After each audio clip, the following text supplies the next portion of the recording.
शेतकऱ्यांना petrol diesel रासायनिक खते उपलब्ध करून द्या, अन्यथा जिल्हाधिकारी कार्यालय परिसरात असंख्य ट्रॅक्टर घुसवणार. राष्ट्रवादी काँग्रेस शरदचंद्र पवार पक्षाचा इशारा.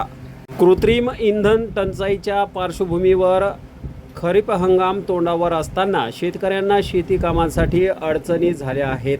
त्यामुळे प्रशासनाने जिल्हा पातळीवर शेतकऱ्यांसाठी पेट्रोल डिझेल बी बियाणे रासायनिक खते उपलब्ध करून देण्याच्या मागणीसाठी राष्ट्रवादी काँग्रेस शरदचंद्र पवार पक्षाच्या अनेक पदाधिकाऱ्यांनी बुलढाणा जिल्हाधिकारी कार्यालयात निवेदन दिले.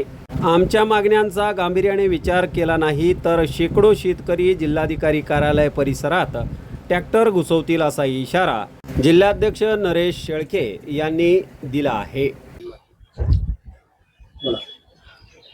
संपूर्ण जिल्ह्यामध्ये आज शेतकऱ्याचं पूर्वमशागतीचे कामं चालू असताना डिझेल पेट्रोल मात्र कुठेच उपलब्ध भेटत नाही.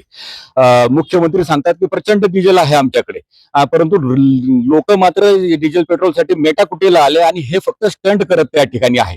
आम्ही शासनाला या माध्यमातून विनंती केली की शेतकऱ्यांसाठी डिझेल पेट्रोल उपलब्ध करून द्या. सर्वसामान्य लोकांचे त्या संदर्भातले प्रश्न त्या माध्यमातून तुम्ही सोडा. रासायनिक खतांचे भाव मोठ्या प्रमाणात वाढवलेले आहेत, ते सुद्धा कमी करा, ते उपलब्ध करून द्या. या जर भाव जर यांनी कमी केले नाही आणि उपलब्ध जर शेतकऱ्यांना रासायनिक खतं बी बियाणे आणि डिझेल पेट्रोल केलं नाही तर आम्ही प्रचंड मोर्चा या माध्यमातून करणार आहोत आणि शेतकऱ्यांचे असंख्य ट्रॅक्टर आम्ही जिल्हाधिकारी कार्यालयात मध्ये त्या ठिकाणी घुसवणार आहोत.